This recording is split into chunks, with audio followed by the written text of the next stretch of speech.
Welcome back to Ami's house. Wow. Very excited for In this my house. episode. In your house. Yes, it's Ami's house pod in my house. All right, Dovie, you're getting started already. My whole intro What was do you botched. want to talk about, Dovie? No, I'm Very kidding. exciting episode here. And thank you for hosting Ami's house in Dovie Neuburger's house, welcoming our special guest, Dovie Neuburger, joining us. And, of course, the Jewish matchmaker herself from Jewish Matchmaking on Netflix, Aleeza Ben Shalom. Woohoo! Yay! Hi. Welcome. So we're going to cover a lot of things today. And we brought Dovie here because we're covering kind of the range of experience where we have myself. I got married right out of college, age 23. Wow, You like mazel that? tov. So we're good. He was a catch. And Michael, Got married at 30, and I was dating on the Upper West Side for a while. so he spent some time in the Yeah. trenches. And then we got our guinea pig here today. Marriage pending. Marriage pending. Just need to find wife. Yeah. Yeah, The status. sequel's been approved, but they haven't started filming. Or So he's reporting from the field right now on active duty. Dovie Neuburger, comedian and friend. And we're going to cover all those different bases as far as the experience, and would love to hear your takes on that. Before we do, just a little bit of an intro as to who you are and what you've done. I just want to say on the outset, I find it really refreshing and something to take pride in the fact that the show that you created on Netflix, Jewish Matchmaking, you find that there's a lot of these, there's this fixation on like Jewish life or even any particular community where it ends up always inevitably turning into this sort of mockery for people to watch like a certain community they're not a part of and say like, oh my God, look at these people and look at how goofy and weird they are. But with this show, I found that you were able to create something authentic, and it didn't do that, and it didn't slip into the pitfalls of reality TV that so desperately wants to create something that other people can look to and go, aren't they silly, aren't they goofy? But I think it actually like shed a positive light. Like, how did you feel about that and accomplish that and work with the producers of a show where they're looking for scintillating scenes and drama and all those kind of things, and rather you were able to kind of push through something that was like authentic and like real? So first of all, thank you. That's Sure. exactly what I wanted. Mhm. And I had absolutely no control over that, right? So Netflix can basically do whatever they want. They can say whatever they want, and they can be... they could have done anything to me. I kind of signed a document that said, you know, you can take my head and stick it on my foot and make me a talking frog. And that's also cool. And you can, you know, say horrible things about me and do bad things and just mix it up, because that's the kind of contract that you have to sign, that they have full control. And they were incredible. The production company, IPC, was incredible. And by incredible, I mean they made me who I was. They made all of the Jewish people who they were, and we were all different. So we had completely Orthodox to I've never dated a Jew, and everybody was represented fairly, meaning accurately who they are, what they are. And I think it gave a wide range of Jews and Judaism, and it was a relief for my own kids' shidduchim, for the Jewish people, and for everything that we stood for. It was really a blessing. Were there people who warned against like, do not step into this world, Hollywood show business, reality TV? And Netflix. Yeah. Because really, what has Netflix done for the Jewish people that's been good for the Jewish people? This is the only show. If you look at all the other shows. Creating jobs. They didn't. Correct. They did not. a writer. They didn't create Shtisel, but they did choose to put it on their platform for a period of time. Yes. But they didn't create it. This was theirs. Right. So it was just the luck of the draw, having the right showrunners and the right people to that. I think it was being the right person. Oh, there you go. Were there any confrontational moments where like, And this episode is about the right person. We're going to talk about that. Keep going. where a producer wanted to get something that would be push that boundary, make it a little bit more edgy and a little bit more scandalous for the frum community, and you're like, we're not going there? So not specifically the frum community, but just things like, you know, shmir and guarding your tongue and not speaking a certain way. So people knew that we would talk about the dates, the reflections of the dates, what would be happening. But if there was anything like, you know, well, the mother, father, sister, so-and-so, don't you think it was kind of like a leading question. And I'd be like, nope, not answering that. Like, not for me. This is not... Ask me a question that I can answer. Happy to talk about anything that anybody else has already talked about that we all know is public without it having to be something that's digging. and negative. Are any of those couples still going out from the show? No, but they all agreed, because I made them agree, that you will go out in person, not just with cameras, after you film and see if you could really give it a shot. So they all agreed to that, and they tried, and some went further than others, but we didn't have a... It's kind of like The Biggest Loser a year later, and everyone's like... So we didn't have a super marriage-minded crowd. By marriage-minded, I mean within 6 months you can get engaged, and within a year you can get married or less.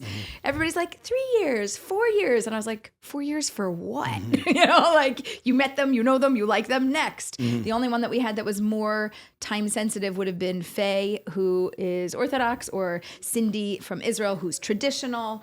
And that would have been a little bit more likely for us to get a match. Right. Has your life just like, is it like from before the show to after the show? Is it like totally different? Totally different. Yeah. Yeah. I mean, I get stopped often. New York City, El Al, counters, airports, but all over. I think that probably one of the biggest changes is that, and I'm very grateful, I get a very warm, loving reception, because that's kind of how I receive people. So that's how they receive me.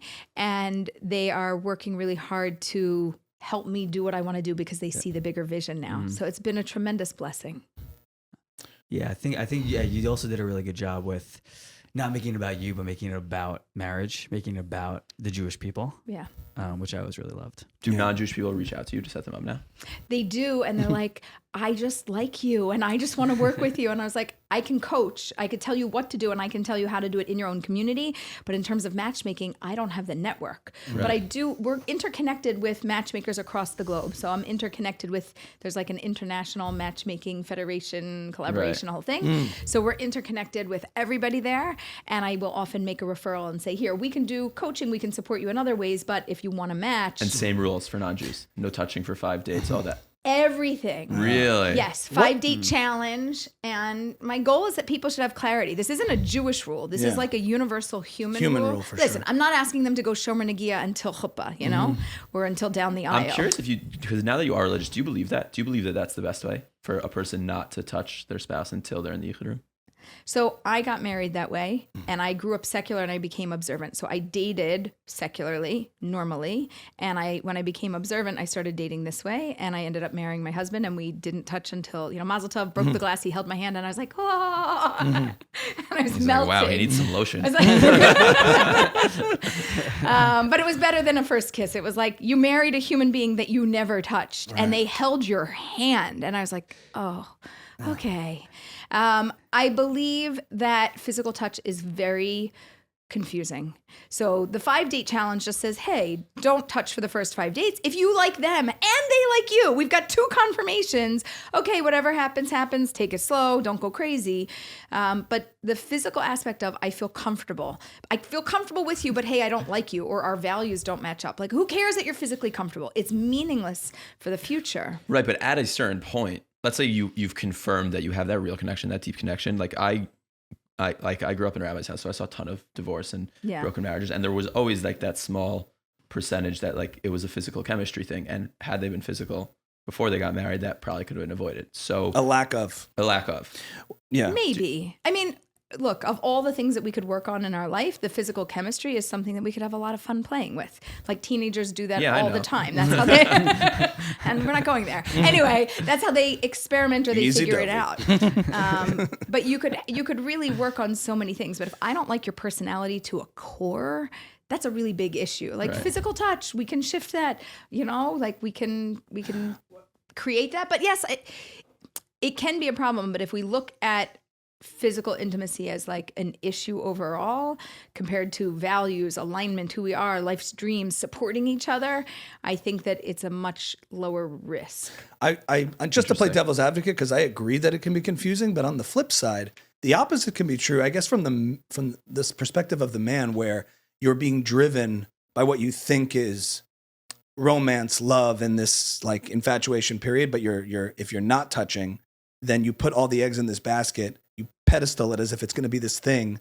And then if it's disappointing or if it doesn't live up to expectations, somehow a lot of these other things, you realize we were just blinded by physical desire and we're confused by that. And had you known about the physical chemistry before, and just playing devil's advocate, is there a double-edged sword to that at a certain point? Can I add to that devil's advocate for a second? Because I came from I guess when I started dating, it was more shidduch dating, from dating, more yeshivish, quote unquote. Yeah. So in that world, in the much more yeshivish world, unfortunately, because like you don't have access to girls and until you're married, if someone comes to the Rebbe, if someone comes to the Meshkiach, I'm struggling with X, with Y, the solution is marriage. So marriage kind of becomes this like tool to be able to have sex in a kosher way, in a way that God is not upset with. And that could be extremely dangerous for who you end up choosing to spend the rest of your life with.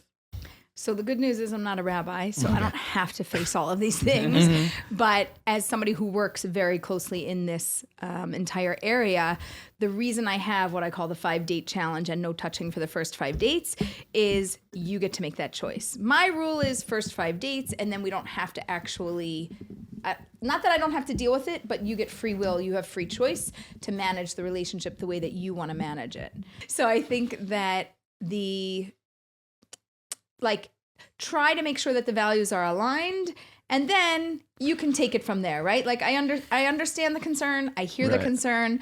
I think there's much more risk, and the greater risk is now we were physically intimate and I really like you and you dumped me. And now I'm brokenhearted and now I feel like I'm divorced even though I was never married, and now I have to go find somebody else and I didn't even get the benefits of marriage and I have all the detriments of everything that happened. And by the way, when I go to get married and I'm with my spouse, I might still be thinking about you. And I think that is an enormous, enormous risk to take, where you're like, well, it's been better before. I mean, this is all right. I mean, I guess I'm married and I got a family and I got kids. So like, hey, we're okay. But like, it's been better.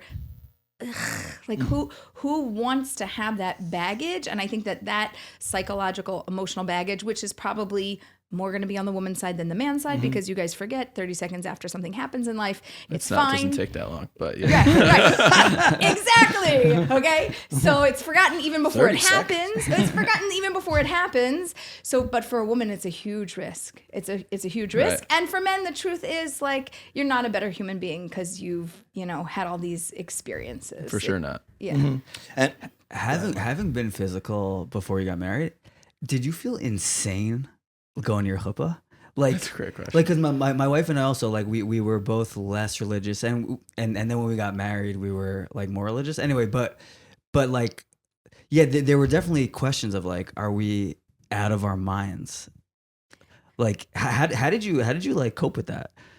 So every other way of dating that I had tried did not lead to my human being. This was the first time that it had actually led to my human being, and I was like, okay, like, this is okay. We're going to figure it out. I think there needs to be an amount of sexual attraction there, obviously, and chemistry. And the way that you create the tension, the sexual tension between a couple, is by holding off. If you look at things like, Kama Sutra, et cetera, and there's many, Tantra and whatever, you can go into different things. Yeah. There's many things that talk about holding back in order to build what will be when you are together. So I think that there's a certain something that's there, but I also had realistic expectations of like when you get a new boyfriend and you start to have physical intimacy. So even if it's amazing at the beginning, so first of all, like the only way to go from up is down, so that's a problem. But if it's not amazing and it's okay or good enough, then you have your whole lifetime to build it up and to get to wherever you need it to be. And you can potentially go from good to great to like woohoo and keeping it kosher here, but having a good time. Well, you actually see it after marriage. If you practice family purity, taharat mishpacha, you recreate the sense of newness, dating every month, every time. That's the whole mechanism by which you create a certain recreation of what it was like to be together again for the first time. Like, and you can see the benefits of that in that practice, where people say that's crazy, but in the restraint, in creating that tension, is where that is. It's actually not. It's not in. It's not like in being in the act of sex or whatever that is. I mean, the buildup to that is just as essential, if not more, than like any experience. But certainly with something as important as intimacy. Did you because I was wondering about this. You obviously set up people who are totally religious. Mm-hmm. Did you, now that you are religious, have any qualms setting up people that will not be keeping Jewish purity laws? So I think that everybody has their own life path and we all have free will. right? So my goal is not to make your will my will. My goal is to do my job in the world and be the best human being I can be, and your job is to do that as well. And everybody has their path, and we don't know where everybody's going to land. So my job is just to bring the right people together. The life choices that they make, that's their free will. It's like at the end of my life, when I go before God, and if God would say like, oh, but what about your children? I'd be like, you ask them when they're dead, right? I will ask them. Ask me. Ask me. Did I live up to who I was supposed to be? Yes. Check. Good. So setting up a couple who's not going to observe family purity or Shabbat or anything that I particularly believe in, that's not my mission in life. My mission in life is to bring two people that belong together and help them to build the life that they want to build. How they're going to do that, what they're going to do, that's on them. They need to do that. My job is just to get the foundation and the roots of it started. Got it. Even for polyamorous couples, that's season 3 of the Matchmaker. Okay, so I do, yeah. We draw the line somewhere. We're not compatible because they're not really into That's about finding your people. No. But you're not a rabbi, but I think, Dovie, you found your rabbi, okay? These are the best answers you're going to get across the board. I'm up to my neck in rabbis. It's your life. Are you kidding me? It's your life. But you said something interesting before that I want to kind of shift into, which is being marriage-minded. And I think that, I like to try to have fun with these conversations, but the truth is I don't credit myself for doing anything particularly right because I'm in that category of people who got married when I'm from the modern Orthodox background where being social with the opposite sex was kind of very organic, very natural. It has its own problems, which we could talk about later about the paradox of choice and too much way too much choice and so much friendship that it pollutes and dilutes your sense of who's compatible because frankly you've met 5 people you could marry before you're even sophomore in high school, and there's good to that because you get comfortable, but there's problems with that. But being marriage minded, I was just in college and I had been dating who's now my wife for 3 years of college, and then I had a choice after college to move to the West Side and get some roommates or get married, and I got married. So you got duped, right? What? You got duped. You could have had all this. You talk about date them till you hate them, but marriage till you hate them is really powerful. And now, we're at a point where we love each other, but we don't like each other, and that is just a beautiful thing. It's okay. We love each other, we don't like each other. My wife will just look at me and go, "Ugh." That to me is a really beautiful place to be. If she can just go, not again, not again. Marriage is date them till they disgust you and then stay together. But my point is the marriage-minded thing. I still, it feels always funny to me to be commenting on or giving advice in a certain way, but I do I have seen the range of friends' experiences who've shared with me different things. But I'm going to pass it off to Dovie now, who's really in the field at the moment, and I want to pass it off to you because you have a bone to pick on certain things. They say I have a bone to pick. I just think I'm more in. Well, we're creating drama here with the Matchmaker. No, there are certain I think that I dated the whole spectrum and I went through all the systems. I met with Shadchan in their basement in Muncie and have met girls at Sababa Fest at clubs in Manhattan, things like that. So I've seen as far as Jewish dating goes, I've seen the gamut.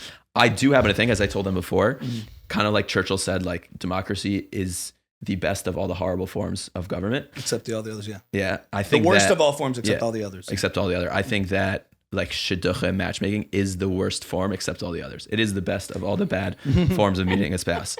Because I do have suffered from that just end of possibilities. And when you live in a culture like the Upper West Side or Manhattan, you could be with someone that checks every box, but you're but what's next? Maybe there's someone better. But having said that, I do have a couple things I wanted to ask you about as the matchmaker par excellence. Bring it on. I would start with my biggest pet peeve. Such a rabbi son par excellence. That was great. Yeah. My biggest pet peeve when it came to people setting me up, and again, as you said, not everyone who has a Netflix, and not every matchmaker has a Netflix show. Some people are just bored moms from the 5 towns whose husbands make enough money for them to set people up and do the most incredible job in the world, or sometimes the worst job in the world. But that helps you know what you don't like. My biggest pet peeve was if I would go to someone, they would ask me, what am I looking for? So I would say, I'm looking for someone really pretty, someone really warm, someone who's very family oriented, who gets me, who's loyal. I give them all these things, and then they'd be that's so nice. And religiously what? And hashkafically what? I'm do you know so many girls that fit everything I just said that you need another another box to contract? You have too many girls that you need to constrict the options even more? No, but basically what we've created in Orthodox dating is we're going to start by putting people in religious boxes, and that's going to be your pool, and then we'll find the person that's compatible and chemistry wise and why does it start that way? Why can't we do it the opposite way? Like, I know some of the best marriages I know are people who are hashkavically and religiously not so compatible. Okay, he says halal yom ha'atzmaut and he goes to summer. Like, but I mean, marriage is that's still pretty subtle. frum on both accounts. I'm but saying okay. like the point is like marriage like is so much more about like who's getting the dry cleaning, who's doing carpool, than like who like are you saying halal on Yom Yerushalayim or not? And like I feel like we've gone backwards in like what we're our starting point for setting compatible people up. So you're a super flexible religious human being. Yeah, Right. Most people are leggings not. to BJJ, I say. Okay. So most people are not super flexible religiously. They're very in a box, whatever their box is. It's hard to define what their box is. Don't ask about boxes. There's way too many. But people are very married to either my family is like this and I'm like this too, or my family is like this and I definitely don't want to be like this. I'm kind of like this. I don't even know how to describe it. But this is something that I want. And it's so much a part of our life. We have Shabbos, we have holidays, which knocks out about a third of the year. Then we have family obligations to do stuff with them, which knocks out another third of the year. So basically, 1/3 of the year, you can pick and choose what you want to do with life. But our religious life, if there's some framework of it, is so much a part of our life that it's like, let's just start with the easiest. Like if she wants that you daven with a minyan 3 times a day and you don't daven with a minyan 3 times a day, I don't know who you are, I'm making up a story, okay? You don't want to date her because she won't accept you. So But it doesn't matter that she's I so pretty. disagree. But if she's pretty and she's loyal and she is trustworthy and she's all these things that you want, and she has an expectation of what you're going to do. There are so many happy marriages where the girl got out of seminary and she's like, I will never date someone that doesn't daven with a minyan 3 times a day, and that guy does not daven with a minyan 3 times a day, and they have a beautiful marriage. Yeah, but she didn't get married until 28 or 32 or 37. No, I'm saying like people change, and like that's focusing on something which is so like. Which seems so important when the day you graduate Minbo, ditch you. and is so not important when you have 4 kids. But she's gonna not say yes to a date or a second date, even if she That's says my yes point. to a first. Because she's not going to. Well, I'm saying what came first, the chicken or the egg? Like, is it because when you get back from seminary, the first thing your mom, the first thing the Shadchan asks you is, are you going to cover your hair? Are you going to and not like, what kind of midos do you want your husband to have? First of all, I happen to agree with you. I'm like playing both sides here, but I happen to agree with you that you can build a life together with many different types of people, and the religious levels can have an amount of flex to them, and I think that it is a problem. Okay, so let's just ground rules. I happen to agree with Fine. you. Okay? Same team. Okay. But it's also more of a man's perspective than a woman's perspective. Okay. So a lot of men are like, I mean, I could do this or I could do that. Like, I know who I am and I know what I want. But if she leans this way or that way, or like, I don't mind the differences. A lot of men are like, but I don't mind the differences. But the women are going to be like, but I do. So maybe we have a problem on the education on the women's side in terms of expectations and flexibility of who they are and what they want to do. Okay. So I'm laying it out there. That's maybe, for sure. Maybe it's not your problem. Their ideal of a frum man, what they learn from, is usually in seminary from someone who is not living in a normal like baseline Shabbos, baseline kosher, baseline Taharas HaMishpacha. Like we have 3 to me strong baselines, and then how you observe. You're Sephardi, you're Ashkenazi, you hold by saying Shabbos, Hallel, but you rip toilet paper. I mean, do it. I never ripped toilet paper on Shabbos. Well, good for you. So put that down. I don't want to rip your toilet paper. He has to cut it before. It's not just her. Even if she can accept you, she might not want her children raised like that. Okay, so like I accept it, I don't care. But my kids, the example that I want for my children, the kind of family I want to raise, I need it to be either similar to my family or similar to where I ideally am, like in my mind's eye, and I want my spouse to be on that same page. And they're saying to the exclusion, and women will say this, like even if the physicality is a little less than what they wanted, they look at you and they're like, oh, nice punum, but not my kind of punum. But I'll accept it. But I'll accept it because he's like this and this. It will if you stay the course. Believe me, you'll start to poof up. What's frustrating is I could have married someone. I started dating when I was 20. I could have married someone at 20, 22, 24, 26, and now I'm 28. And at each one of those stages, I was different religiously. So I could have married someone at 22 because we were religiously compatible, and that's what we were focused on. But then at 28, like we're not religiously compatible. We're like, wow, we have nothing in common anymore. But Dovie, if I may, you may. I would also add that like you're looking at these static snapshots of your life as a single person along that route, and had you hypothetically gotten married along the time, a lot of times it's not what you're going to do, it's what you build along the way with somebody. So if you got married at that younger age, then you find a medium as you evolve together. It's totally true that you don't stay the same even once you get married. I think a lot of people have this notion of, I'm going to be set, then I'm going to get married, and I will maintain that set status of what I am developmentally forever with this other person. Which you won't. That's not true. So I think what we're really talking about is sort of a layer macro sense of religious values. And then at what point are some of those things more trivial and more fundamental, right? So having a sense of Shabbos as a priority, Jewish education as a priority, where it's going to be, the exact details, I think maybe women are a little more detail-oriented and sort of get very specific on the profile. Very, yeah. And men are a little more macro-oriented. Like, yeah, look, I want to be religious, totally. So I think finding that medium is probably where the rubber meets the road. So it's not to not ask questions, but you have to be asking the right questions. But I just think like. But I think, wait, I'm going to back you up here. Okay. I think you are asking the right questions because he's saying, I want somebody who is, what was the list that you gave? Oh, no, he's. Tell me what that list is. Say it again. Like warm, family, like more than family oriented, family highest priority, right? Great. Loyal. Those are three off the top. Warm, okay. Now, no, at the core of it, you're right. And that shouldn't change because over time, you want somebody who's still going to be warm and family oriented and loyal. Those are things that are really important to you. With all those three things with a beautiful girl, like it's not like there's so many, like when I go to someone and they're trying to set me up, it's not like you know so many of those girls that you need to say like, okay, I have so many, but I need to know also if you're going to wash my macaronim or not, because it would be between these two girls. I just think like it's interesting. Like I'm on a date with a girl and like she'll be bugging out. Like, is it going to be DRS or is it going to be dark? Like, we can't go on a fourth date. We can't. And I'm like, but I think it wouldn't even occur to me that that's a big deal. So you just made a great definition of the kind of girl that you want. You want somebody who values these things first and knows that the inner essence of who she is comes first, and how you live your religious life together is what you'll figure out on the road. Right. And that doesn't trump or come higher than, sorry about that, doesn't Sorry, higher you triggered than me, that Aleeza. Yeah. in any other area. Like the most important thing for you is the loyalty, the family oriented, the warmth. And you expect that even when she's pregnant and slightly crazy with hormones, she's still going to be warm and family oriented and not change on you. And then the religious piece of it, you're like, fine, you want this, I want that. There's more flexibility. And I would assume also, I don't know, but maybe you're willing to like lean into the needs that she has in the religious area as long as she meets these other criteria. Orthoflexodox chill.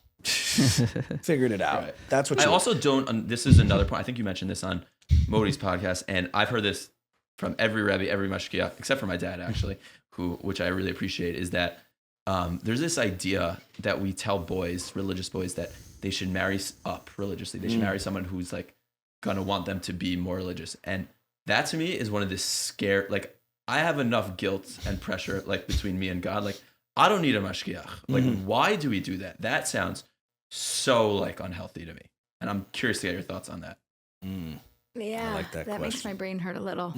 Why do we tell them to marry up? So over the course of a lifetime, human beings are great. And in some areas, we're going to get stronger and better. But in some areas, we're actually going to like chill a little and go a little lighter.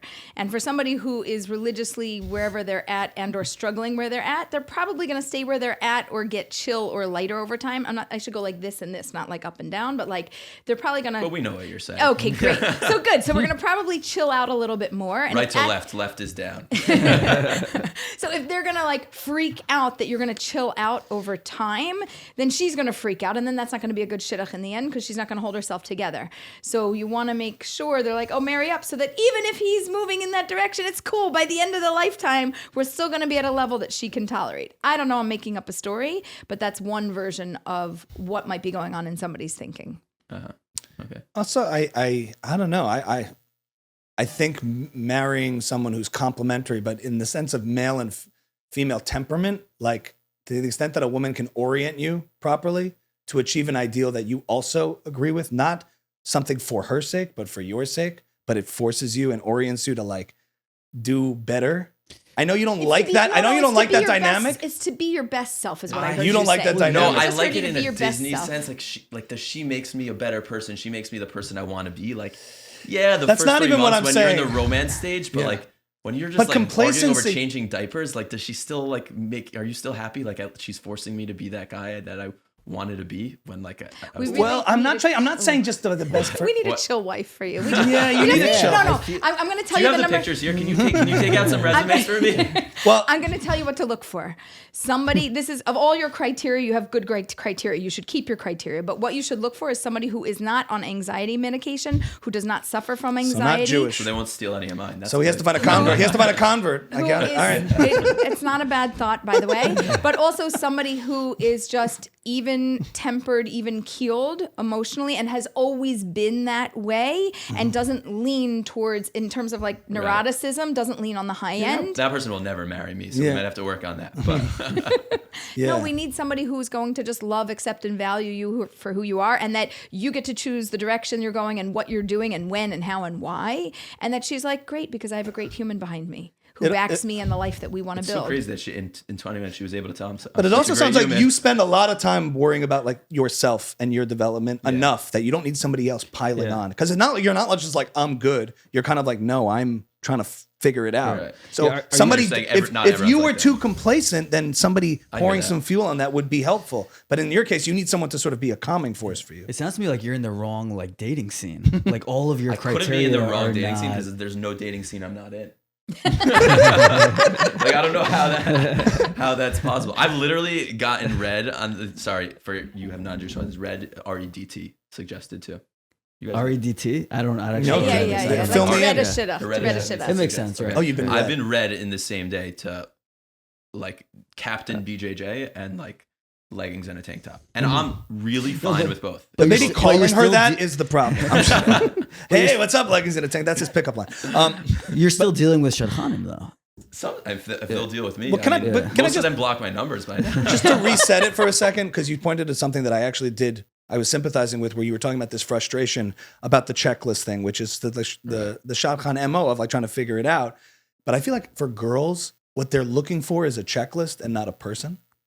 And they oftentimes have this abstract ideal of a guy that has to fit these things. And it doesn't allow for the romance. And therefore, do you see this a lot with like dismissing guys because I just don't think he's going to be this, but they never actually give the relationship a Correct. second. And I feel like I don't see that as much with guys where they're looking for a specific profile checklist. And if it doesn't match that, but this girl's like, has this projected idea, especially as they get older into the dating scene, where I was supposed to marry this type of person. Correct. And until that person comes, it's the missing tile. He has all these things, but I'm only looking at the missing tile that he doesn't have because he didn't fit that artificial manufactured checklist I once developed and once imagined So and projected. it's not artificial, but it is a developed checklist that over time has developed, and it's come from parents, siblings, and what they have done, community, what types of school they've gone to, and who they've interacted with, and then they have their my own checklist, and then everybody else is piled on top, and then we're trying to get a clear vision of like, who do I want or what do I need?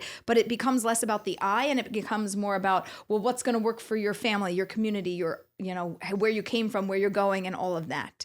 And so it could be that a girl would be very happy with somebody who wants to build a great life together and just be who they are and enjoy this, that, and the other. But there's too many outside little like voices in their head telling them all the things they need. Especially after seminary, it's very difficult because me and who I am and what I want versus what the world or what that place wants from me it's very intermingled. It's very difficult. Do you discourage in general, just because not as an expert, but like, I guess just based on my own experience, I find 99% of conversations with friends, siblings about dating, about people who are dating, extremely toxic and harmful.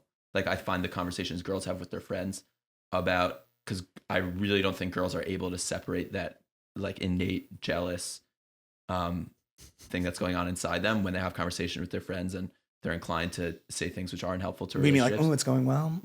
Like, yeah, but I thought and I think with guys too, we are so competitive and we are so naturally comparing. And like I said to them, like you guys before, like guys generally, I find like they have that list, like I said, warm, fuzzy, whatever. They have a list of things they want, and then they want the most attractive version of that they can possibly get. Whereas like girls think about attraction very differently, but they think of other things in that way. And the conversations boys have with their friends for sure, but even more so, and I think it's underrated, girls have with their friends are That's because we talk more. You guys, you talk and then you're like, You guys want something to eat? So maybe girls, maybe girls should talk less. It's never gonna happen. do you find, like, let's say even parental, like moms, like, do you think moms are generally helpful towards getting someone married or unhelpful towards getting someone married? I mean, it really depends on the mother and the human being. So people that are emotionally grounded, even tempered, even keeled, and people that want not what I want for you, but I want without judgment what you want for you. Right. So okay? don't date into 5/10s. Got it. Okay. Sorry. Are we going to have to cut that? Look, if you look at the show and what I did, right? I once had somebody say to me, they're like, you're not going to set me up with somebody religious, are you? Because they were secular. And I was like, I would be a horrible matchmaker if I did that. Because what you want for yourself is not that. Why would I? It doesn't even make any sense. My goal is understand who you are, advise you based on that, match you based on that, not match you based on what I want for you. So if somebody's advising you based on who you are and what you want, great, they're a fine advisor. Most people can't do that. Most people can't separate what I want for you and what you want for yourself. And that's the biggest issue that we have. Do you ever have to like level with someone and say, it sounds like you're looking to date someone to make you feel validated in some way and the work has to be done internally because it's not that you're lacking a partner, but there's something else going on where oftentimes, like I say it from the male perspective, but I see where somebody is dating someone to accumulate the attention of the opposite sex, but it's not because they're really interested in that person, but rather how the person kind of makes them feel. That it elevates them. Meaning, I can't do this for myself. This isn't your problem because you're working on yourself. But other people, I can't do this for myself. But if I'm with you, you're going to help me do this, and so I'm going to like latch onto you to. Or the relationship becomes sort of this manipulation of like, I just want to be wanted. Also, that's like an emotional. That comes from usually childhood and parents that weren't loving or giving enough attention to the kids. That's another issue, but that's a psychological issue, and therapists deal with that. I deal with the future. But when you see that as the issue that's confronting you, that's causing a match to not be working. I mean, I would send them to a therapist to work on those issues and say, when you're at a balanced place where you love yourself, appreciate yourself, value yourself, you should walk around going, I'm great. I'm not the end of the road. I'm not finished growing in who I am, but like, I'm a fabulous human. I like me. I wake up in the morning, I look at myself in the mirror, and I think I'm a wonderful being. I can't relate to those people. They drive me nuts. You don't think you're great, You don't like yourself? I'm not like part of Thank You Hashem. You don't hate me, and I'm like that every morning. What's up? It's true. Michael, my co-host, it's true. Loves himself. What a douche. Yeah. By the way, Ami is like that. Ami is the type who he's like, I'm feeling nice up today. I look sexy. I don't say I look sexy anymore. I say, oh God, I did once. Yeah, you remind us a lot that you used to. But people remember. I warned you about staying single too long and being in the, and then eventually, will happen to you. This will happen. Dad bod will happen. It won't happen to me. I have a theory that not everybody. Once guys start losing their hair, they get married very quickly. I find that to be true. I mean, he could stay single till 50. Well, there's a lot going into that. You're gonna look good with gray hair. Also, you're gonna look Silver great. fox. Yeah. My dad has great gray hair. Yeah. So maybe Full It's head a of gray hair. problem. It's a problem. Yeah, I mean, it's highly motivational. He's right. Look. Is there? I actually wanted to ask you about this because I've heard matchmakers say this. Like, a guy, if he wants to, he could get married today. Girls, like, the shidduch crisis is for girls. I don't know if that's true. Basically what you're saying is, if a guy, if he's willing to settle, he can get married tomorrow. But if a girl's willing to settle, she can also get married tomorrow. Like, everyone has someone in the world that will do it with them. Have you met a girl that, like, this girl will never get married? There is not a person in this universe that will spend the rest of his life with this girl. Have you met someone like that? And could we bring her on the podcast? I mean, there's nobody that instantly pops into my head, but I think that people that are self-centered and selfish and just really not great collaborators and live life with other people, they're not great humans to be married. But do they have a Bashert, a soulmate, somebody that exists in the world for them? Yes, potentially. Will they marry them? They got free will. I don't know. But you've met people who you're like, you should never be married. Maybe just not today. Maybe there's something. Listen, at this moment in time, look, you will not write. That's not our nature to write someone off. Anybody can get married. It's about staying married, right? You got to be able to stay married for 8 years, for 15 years, for 22 years. You have to be able to stay married. Because I'm wonderful. It's very difficult to stay married. It is hard to get married, but probably we would all tell you it's harder to stay married. Right. Yeah, you said something interesting. A word that could be a triggering word, which is the concept of Bashert. You've talked about it on the show a little bit. You have an interpretation of it. But I have found that in the early days of like, especially for girls, this idea, back to the idea of having an ideal that you're looking for that doesn't exist in the real world. Like the real person is better. By the way, than can I ideal. come over a second? Yeah. When we say girls, how does that sound to you? Yeah, I mean, I'm so not. That's a very like. Is it For me, women? it's a very for me thing to talk about boys and girls. Oh, right. Like I think if you're under the age of 18, 17, you want to talk about boys and girls. Great. I Once just we're over dated myself as to when I got married. What's the best way to? What do Should we we say say? chicks? Is that would that be more comfortable with you? 'Cause No, I mean, I do think, leggings, you know, and a tank top. Yeah. men So and women, guys and girl. I say it more as in like a term of girls. endearment. I don't say it. As I know. I don't take it I'm just wondering how it offensively. I don't sounds. take it offensively. I don't love it. It's a very cultural thing. So I've we just talking about accepted them it. ladies. Let's say them ladies. They're looking at the term Oh, you were Bashert. asking about Bashert. Bashert, just this concept that Yeah. there is this one person, and I've had friends over the years who've like the big question of like wanting certainty. How do you know, right? Yeah, That's yeah. such a damaging question, and the answer is really always ultimately you don't. You just like when all those values and things are aligned. It's about like I'm a big fan of Jordan Peterson, and it's like it's not what you have, it's what you build. Do it. And it's like I'm a fan of that, but if you went into a job marketplace Yeah. the same way, right? Yeah. And we're like, you don't know, take a leap. It's about what you build. However, we have to have a certain percentage, and I like to do math and numbers with this, a certain percentage of things that are in alignment. Oh, 100%. My main question was just that the concept of Bashert creates Bashert culture. creates this idea that there's this one and only person, which So let's ultimately defeats potential mates and opportunities of finding a person because you're like, but how do I know if they're my Bashert? As compared to, well, there's this person in front of you, but how do I know if they're this like cosmic The person? one. That idea I find has done some damage. Okay, so first of all, we need to redefine what Bashert means because Mm-hmm. I think that Bashert is not about the one and only. And also, what do you do with people who are divorced Mm-hmm. or widowed and they remarry? So what's their second person? Not Bashert? Mm-hmm. Hi, notmybashert.com. I'd like to find not my Bashert. The real Bashert. Right, I had my real I'd like to meet Bashert. someone else's Bashert. I would really like to meet Matthew McConaughey's Bashert. Somebody else's Bashert.com. So I think that what we need to define is what is a soulmate. Mm-hmm. So then we have to go back to how do you make a soulmate? You make a soulmate by getting married. So arranged marriages, great. You meet once on the couch and yay, mazel tov, you get We engaged, did you it get on that married. couch once, actually. Okay? Then A they get date. married. Arrangement. Okay, good. Yeah, an arrangement. A So show, as they say. fine, but they got married. As soon as you get married, that is your soulmate. In that moment, you make them your Bashert. Right. Now, God forbid if somebody passes away, you get divorced, fine. Now you're a free soul, right? Now you find somebody else. Mazel tov, you get married. Now what do you have? Well, you have a new Bashert. Backup But you Bashert. already had, okay, is it a backup Bashert? No, it's just not your first Bashert. It's an updated Bashert iPhone. asterisk. There's You get an the asterisk first next to it. iPhone. Well, it you depends saw- what she looks like. I could see both of them. And tell Right, which was one your is first backup. iPhone not your phone? It was, It was your your phone. And you Now may you have have a new It's phone. all yours. It's so funny because there are those families that have like 7 like girls, you know, that are like always like top of the shidduch market, like the perfect ones. And I always say like, oh, like the Schwartzes, they came out with a new model now. Like, it's like Chevy, Rachi, Aleeza. Like I'm serious. There's these families that have just like.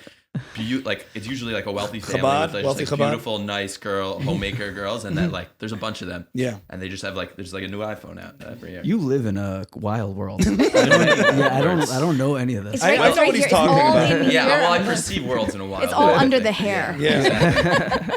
It's a lot of But to what extent is that So- a definition understood in the actual like? No, I'm breaking the Yeah. mold and explaining this to people. Yeah, yeah. So I talk a lot. It's also in the book. Talk about soulmate clarity. Talk about how do you know if this is the one or if you should be done. And that's one of the base foundational things that I like to transfer over is you should be able to take data and information, meaning your dates, what you know about this person as you're meeting them, calculate it, do a little bit of a cheshbon and a calculation and say, this adds up and makes sense. You should be my person. Or you're good, but it's not who I want to choose as my person. As someone who watched maybe probably too many Disney movies growing up because they were the only ones we were allowed to watch, where does like that gives me a little bit of like I'm a very like romantic person. I want to feel that like and like you're like very like Common Core math. Doing I this feel like you read relationship. my book and you didn't read it. We talk about Disney dating. We talk about reality is sexier than fantasy. But you're also No, it's not. No,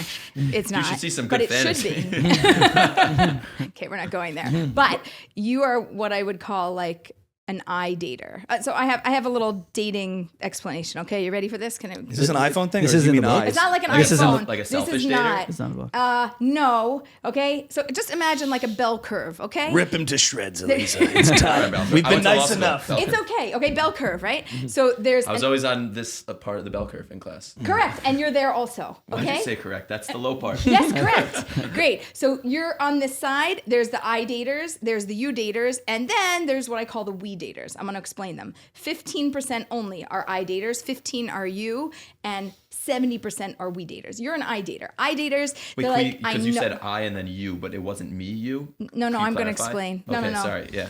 Abbott and Costello dated. There was a lot of I, you, and me. I, you, we. I am an I? Yeah. Okay, Like I am I an and I. Yeah, I. you're gonna know. You're gonna see her. You're gonna know. You're gonna look at her. You're gonna know. She might not even open her mouth. You're gonna be like, "That's the human that I want." Then she's gonna open her mouth. You're gonna be like, "Yep, that's my human. That's it." You're not. She's not gonna pick you. You're not gonna be like, "It's okay. Whoever I date, whenever they come, I'm good. I like many different types of people." You do not like many different types of people. No. You know what And you I go want, hard right? for that one. Yeah, and you're like, it's ride or die. Like this is my human or it's not. Yeah. Yeah. Okay, that's Dad's license plate through the DMV. Yeah. yeah. perfect. Okay. So that's an I dater. Okay. They're like the knowers. You know what you want. You're crystal clear on it. You're uncompromising. Accurate? I don't compromise. Correct. So the you dater is very like they're the feelers. If they feel good, they feel comfortable, they keep going out. They like a lot of different types. They like you, they like you, they like you. They date different types of people. They're good with many different types of people. Who are they going to marry? You. Whoever picks them back. Not that they're like they can get into different things because they like vanilla and chocolate and strawberry and mint chocolate chip. You're like I like coffee only. That's the only kind of ice cream I like. I don't need anything else, right? You like have a flavor. They have many different flavors. But Openness. Can an I dater There's an marry openness. a you dater? Oh yes. Really? Because I would feel so like I'm an I dater. Like when I find the one, I'm like, this is my whole world. This is like Yeah. Well, Dovie, a you dater But can marry anyone. she's gonna be all into you also. No, she won't because I'm just like another flavor. She's like, yeah, it works. No. no. They go hard. They are all into who they're into. They just have much more flexibility. You have much less. Before making that Like, determination, they have an openness to them. they have an openness. Got Like they So go, I could they go to technically punch. Shadchan. I could punch above my weight. In that. No, because if I find a you dater that I get to her first, she could be way out of my league. But like I got there. Correct. Okay.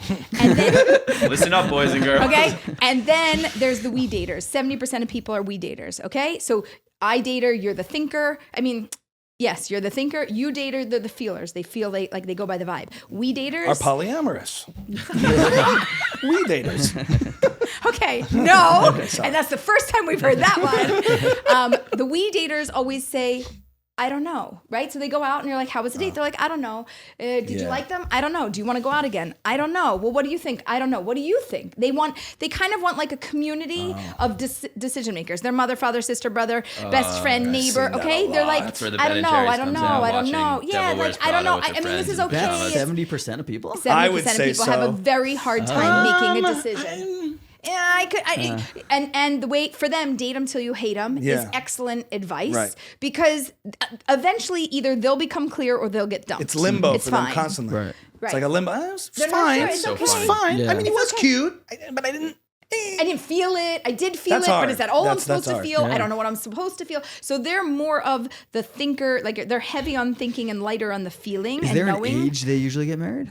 Does it take them longer? It or- takes them longer to date at any age. Uh-huh. So if it would normally take somebody 2 months to date, they take 4 or 6. If it would normally take them 6 months to date, it takes them a year. Like I would Interesting. double the timeline because there's so much more indecision. Yeah. And it's difficult. They need therapy, matchmakers, mentors, coaches, support people to guide them because they really want guidance. You, I-daters, not you. I can't say that when I could do IUE. Yeah. But as an Dovie. I-dater, Yeah. Dovie, you, for example, would come to me for coaching. You would ask me a question. You'd suck my brain, all the information. You'd be like, good, I'm fine. And then you do whatever you want to do. Maybe you take my advice, maybe you don't. It's only if it's Well, I in would be in it alignment more with for you. more for the girls, like more for your network than your. No, but if you wanted, right, another typical I thing. You Typical. don't even really want my Such advice. an I-dater thing to right? say. No, you don't want advice. You figure it out on your own. But if you do want advice, you come to get the wisdom, but then you process it and do what you want, right? So we daters, they don't do that. They Right. want your support. They're telling you, Aleeza, tell me what to do. And I'm like, it's your life. You have to make the decision. And they're like, no, I need to know. What would you do if you I were in will my ask shoes? advice, but it's very specific advice. And you won't won't always follow it. You'll ask it for the information, but not because you want to follow it. Other people ask information because they want to follow the answer. You need the information to process and do what you need to see how it do. squares with like you're already way Right, but I'm saying processing. if she said something and is that a red, like I will go to a psychologist and said, hey, I'm dating this girl. She talks like this a lot. Is it indicative of X, Y, or Z? I will take that information. Right. Again, but it's Sometimes. information Or sometimes they say, gathering. no, that's not true. You won't necessarily own. That's why you're more Listen, secure than if you think. If you felt that something was a red flag and you went to somebody to confirm that's a red flag and they say to you, that's not a red flag, you're going to be like, that's bogus. I'm going to go talk to somebody else. Really? Try me on it. Call me. Call me. Let me know. That it's just a personality character trait as people like behave through dating. So you want what you want. You know what you want. You're clear about what you want. And your best thing that you could do for if you happen to work with Shadchan or friends or anybody is just to clarify what you need, but not by the description that you gave. You have to give them something totally different. And like, that's the only thing. Like you need like a slogan tagline. That's your one-liner that actually is nothing about what you're looking for and says everything in one sentence. And I think for you, really something along the lines of like, you know, as long as she's not on anxiety medication and always emotionally grounded and stable, plus all of these things, right? But like that is your baseline, because anybody who's like off kilter for you is not going to vibe with you because you don't want to be hocked. You don't want somebody like bothering you, like get up, go to Minion, go do this. I want to hock with me. Yeah. Yeah, but you want somebody to banter. You want somebody to play with you, but not play with you. You know? I hate getting played with. Girls do that. That's a good line. Yeah, you want someone to play with you, but not play you. Yeah. Yeah, exactly. Which brings us to the next topic we wanted to discuss, if we could. Yes. I feel bad dominating this. What do you mean? Please, I'm yeah, married yeah, 15 yeah. years. I'm good. Got nothing to say. But well, some of the things we spoke about, I found this in my 8 years of dating. Very easy. And thanks for letting me stay here, by the way, for last week. I appreciate it, man. So I'll be home soon. Honey. Just, please let me back. Thanks for letting me sleep on that couch. Yeah, based on what we were saying the other day, like I think guys get villainized often in our dating world. I the way I said it is the line from he's insensitive to he's mean to he's manipulative to he is verbally abusive is very short. And I've seen girls and mothers of girls make those determinations super inappropriately, super fast. And I think there is way too much leeway given to girls who have honestly been manipulative, do terrible things, act just so inappropriately with the guys they date. But for some reason in this world we live in of toxic masculinity, the guy is always seen as the aggressor and girls can do no wrong. And I'm wondering your thoughts on that. As a guy I've seen guys be manipulative and like once in a while, there are guys who like are probably do things they shouldn't do in relationships. But way more often, I've seen friends be the victim, myself be the victim of girls who are just like really just horrible. I don't want to say horrible people, but I don't have another word for it. And to add on to that, we were just talking about like the general conversation around the singles crisis. Like, is there a gender that's perpetuating it more than we would think versus men and women, boys and girls, males and females? I don't know how else to categorize. X's and Y's. XX's and XY's. Is there one gender that's perpetuating it more than we realize? Is it more of that? Of what's going on here, where we can talk about, right? And is that gender women? And is that gender? I'm trying to say it in a way without being presumptuous. I don't want to be. We presumptuous. really should have had a girl here to make it fair. That's true. That would have been great. And I had a list of the girls that I would have wanted. If you married that person, that would have been incredible. But is there a gender that's perpetuating it more? And I'm talking about in terms of the way Dovie's describing it, where the behavioral elements within dating. You're saying that, in one sense, that there's a standard that guys are held to, or that they're demonized or villainized in a way that doesn't seem fair. Okay, so let's break it down a little bit. And I'm not, I'm on your page more than not on your page, and I'm not into like which side wins. We should go on tour, by the way. Yeah, let's take it on the road, man. Next week we'll be in. Okay, so the baseline is that in general that's the way men are and that's the way women are. Okay, so what you just described is very much men are more the aggressors physically, verbally, all of those things, and women are less. Men are also pretty much they just say it what it is. Like modern day men are different, but mostly it's like, I'm just telling you the truth. And women are like, we didn't ask for the truth. Just be nice. Like just say something. Lie to me. Like say something appropriate. And I don't really care if it's true for you. If it's obnoxious, keep your thoughts in your own head. Do you really think men are the ones on the verbal abuse side that are dominant, or is that more of a woman's thing? I mean, No, men are just, I don't think it's, I mean, some can be, but I the think. things wives can say to their husbands. No, but I think if that was in that reverse, men you'd are be just, a monster. Men are just Yeah, it's straight. They just say If I looked at my wife and straight. said, "You disgust me," but for women, it's cute. I get it. She's so And I do funky. disgust her because it's I'm gross, and I get it. I don't mind it, but if I would never say that to her, Right. Or like, oh, like there's these fun meme accounts where it's like in romantic things. My wife texts me, "You sound gross. I just heard you all over." All those things. Like men can't turn that Yeah, dynamic. I've On a heard, woman, like, you'd be a monster. You're like, oh my God, you need to cut that toenail. It's disgusting. If that comes out of a wife's mouth, like she's a wife. That came out of a man's mouth. He'd be Shalom task force. There, He would, ASAP. he would be verbally abusive. Yes. So I that's what I wanted to ask about verbal abuse.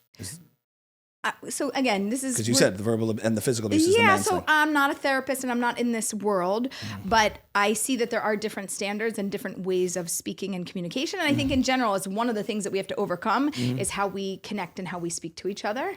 Not to like waffle and give you a middle of the road answer, but I think that men are very direct and they say it like it is, and we don't always really appreciate that, nor do we want to hear that, and it's a little bit obnoxious. And I think that as we learn to communicate together, we find a middle of the road kind of way where a couple should have, and I hope that you guys have this, you have like your own internal language and like, oh, you say something and like you know, you're like, It's called silence. okay, also. No, I say women want sympathy, not advice. Yeah, it's true. And men would like to just solve And all men the want problems of the advice. And world. whenever we hear a problem, we give advice. And Yeah, we that's want to solve it. interpreted often as unsympathetic. So I just say to everything I hear in the house, I just say, yeah, I know, that sucks. No matter what it is. And that's a good answer. Until they realize, and they're like, you're patronizing. 15 years and counting. No, we don't actually. Paradise. No, we don't actually catch on. Interesting. No, What? like that. I No, mean, it they has to be don't. said. It has to be said genuinely. My husband must have been reading or doing right. My husband must have been reading or doing something, or maybe he heard me speak. I don't know about this kind of a topic. And recently, he was like, "Oh wow, And it maybe 4 times in the conversation he did that. And by the 4th time, I was like. You learned something. Oh my gosh. But they love it. You don't Yeah. mean this at 'Cause all. the You have intention- something you want to say to me. And he Yeah. was like, no, I hear you. This is really, you're going through something. And I was like, this is good. I don't know what you learned and I don't know what you read, but you should keep following it. It's very like. Even when they it know just- it's intentional. We don't care. It feels better. Yeah, I know. That sucks. It feels better. Just say that every time. Does your husband set people up? No. Is he bad at it? And I'm asking because I wouldn't say that it is his skill, but I don't Yeah. think he tries. But he has suggested some ideas, and I was like, some people, I think people don't get that. Some people, like my mom, the greatest woman in the world. I'm so close to her. She teaches in a Beis Yaakov, and she's a Rebbitzin and one of the biggest college teachers in the country. She probably meets like 1,000 girls a year and has never set me up on a date. And I don't want her to because she is a terrible matchmaker. no, but God-awful. she's smart because you don't want her to, so she left you alone. No, but like also like people come to her expecting like, why don't you have someone for my daughter? And I'm like, she's not good at it. Like she is good at everything in the world except for this. So we could talk. I mean, Her lentil I think, soup is no, terrible. You No, but I said think something there's some interesting the other day skills. about you were just to table it for 1 second because you said something about Aleeza. You were talking about how men are men and women are women, but to your question over like Great how at men advice, are great at being relationships just- and things like that. But like she just doesn't have that chush for it. But our men are often the villains, very quick to judge a man's shortcomings in these scenarios as him being the bad guy. It's not your fault. It's him. Like, did we answer that question? Oh yeah, sorry. No, we got. I was doing the Trump weave. The weave. I go here, I go, and then I bring it right back to the shidduch. But Right? Yeah. Do girls get away with being manipulative with their vices more than men? more than men? I think that women don't understand men as well as we should. And I think it's a problem. And I think if we had a greater understanding, and as we have a greater understanding, I think we could deal with the relationships in a much healthier way. And I think there are a lot of misinterpretations that happen. Because I've also worked with couples, like once we've set them up and they get married and we're like, yay, mazel tov. And I was like, yeah. In the first year, you can also just call me. We can check in. Because I know them and I know like what they're like, remind me why we said yes. We had this problem. How did we overcome it?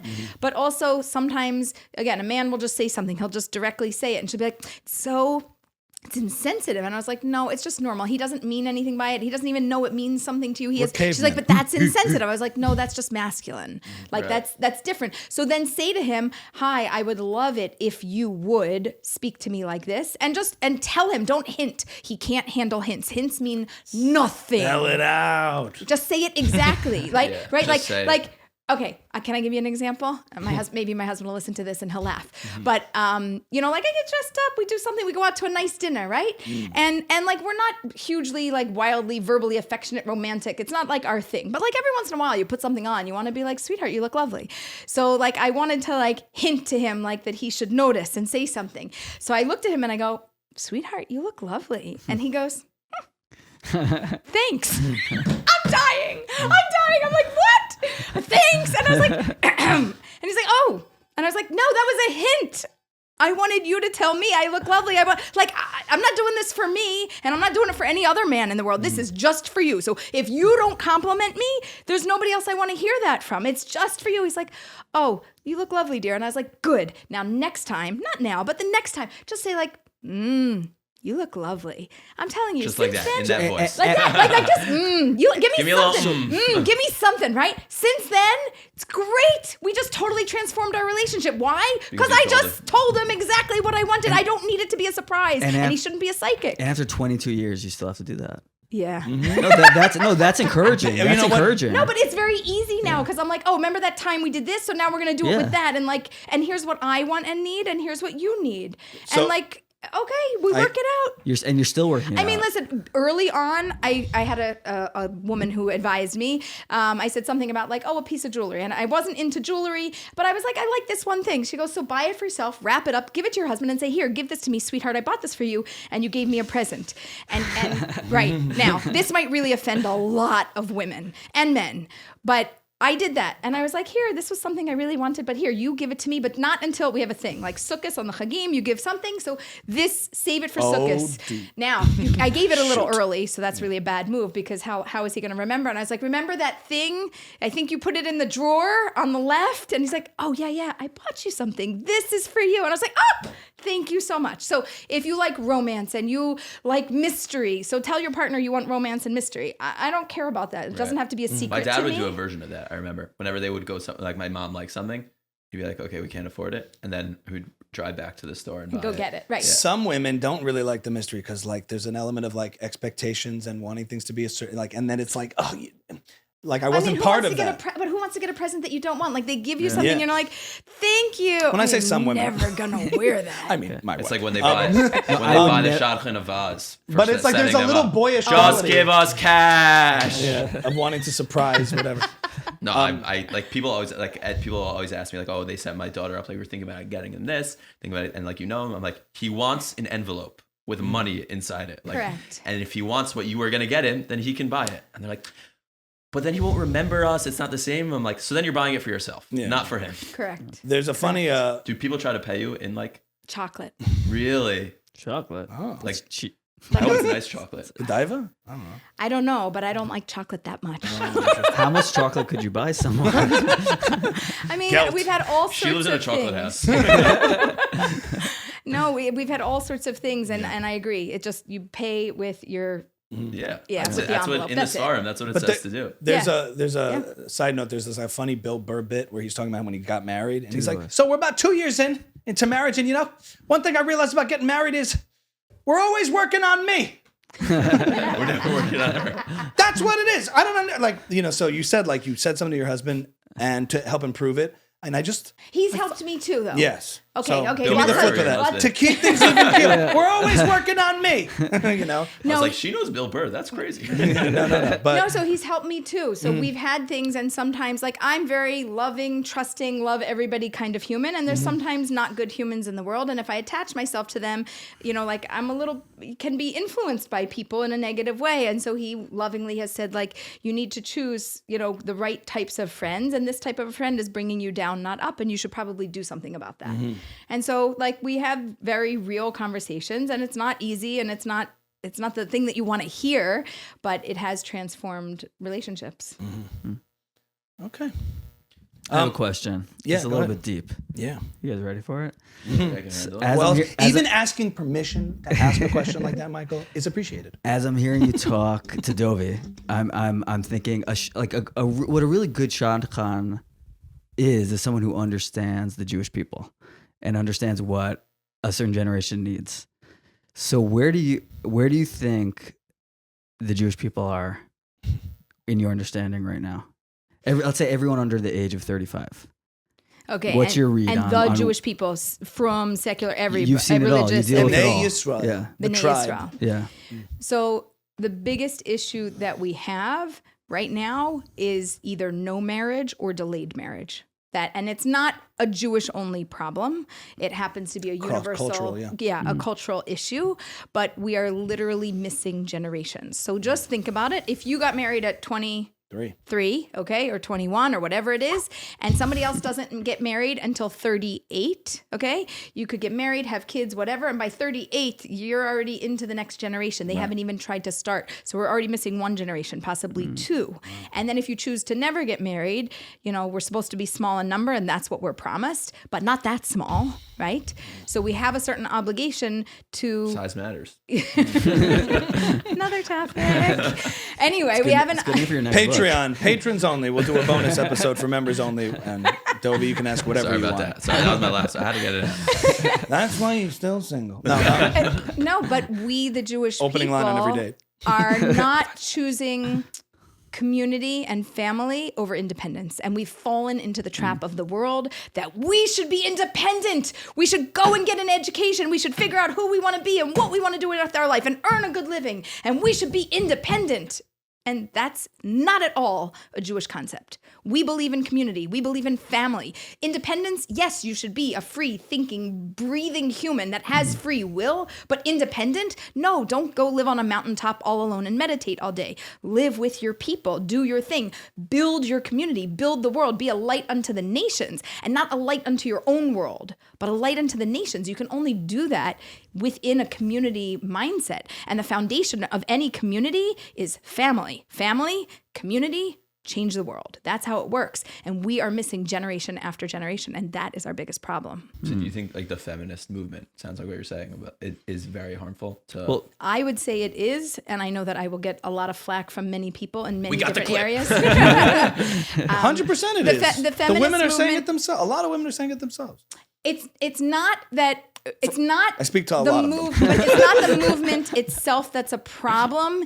It's the movement to the exclusion of family and community that's a problem. Women getting educated, no problem. Women having more rights, no problem. Women voting, no problem. Owning property, no problem. I have no problem with any of those things. But I have an issue with when family doesn't matter anymore. I have an issue with me, and basically, I'm going to tell you, women, we don't need you. Other than having children, we don't need a man. We can do everything on our own.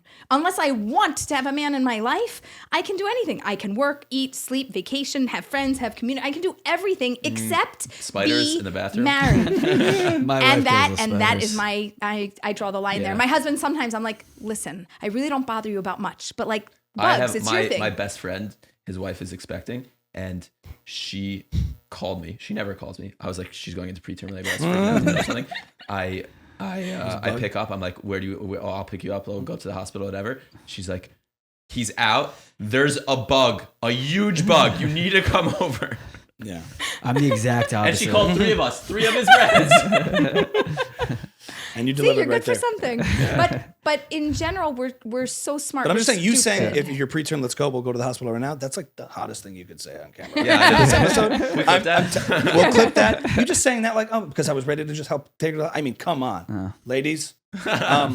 But yeah, sorry. There's a great about that feminist movement. I just came to me. You know that Andrew Schultz bit about how women timed the feminist movement perfectly? Yes. They're like 8,000 years. Like, you guys are out there fighting tigers and bears. Like, yeah, take the bear. We'll just pick the berries over here. We'll pick the berries. The second they got air conditioning in office buildings, we're like, we want equality. And also the cultural judgment of feminism is not like what it allows everyone to do and having those choices, but then judging which choices are optimal. Having the choice to do some things doesn't mean you then embark on sameness and everything that a man does, a woman has to do to feel of equal value. And what it's done is said, if the top 10% of CEOs are men, and only some men, most men are not in the top 10%, and most women, but people only look at it and they see this snapshot of some statistical abstraction that it's men and say the only way to feel of value in this culture is to do exactly what men are doing and not lean into, I mean, I feel like in the culture now is the collapse of wokeness, sort of post-Trump 2024, you're seeing this rejection of that across the board, where the pendulum is swinging back to say, you know what, like, I want to stay home, have kids, raise a family.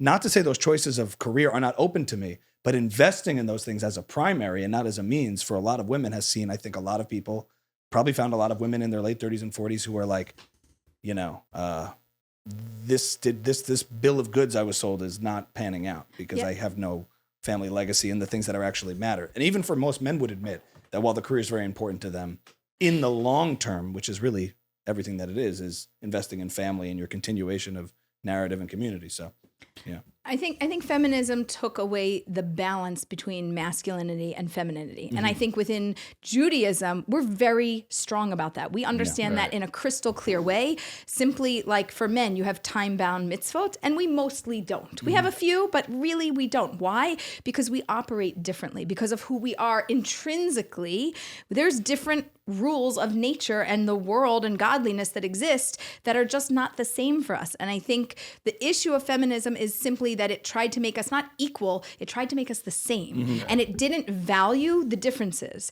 So I'm all for women having things, doing things, being things. I'm somebody who's a working woman in the world. My husband's now home with the kids because everything flipped. You asked about my, career and post-show. What happened? I accidentally retired my husband. He was never a part of our plan. That's what I want. I keep telling my wife, like, I will stay home happily. Just do something. If you know great. any Jewish girls with a Netflix show, then I'll sit home and write jokes. Yeah. Wait, but what about on the guys? So we understand how feminism did that to the women, but what about are the guys also extra independent? No, it took away their masculinity, Exactly. and the men are very feminine. If you look at the world and what's needed, happening, Yeah. there's a lot of very feminine or effeminate men, and their masculinity is gone. It's just an unnecessary role in the world because it's now out of balance, and the women have taken that role over. They're screaming on college encampments right now. Right. I've seen them. They're occupying Wall Street. Right. There was one thing I didn't want to let go of what we were talking about. I lost the thought. What's that? About back to what we were saying about within the dating culture. Yeah. You were saying one of the frustrations you had told us about was how you spend a lot of time, Aleeza, asking people what they want. Okay, men are very this is what I was going to go to next. Yeah, and men are very direct, and what they say generally reflects what they want and what they mean. Women will say what they want, and I think have no idea.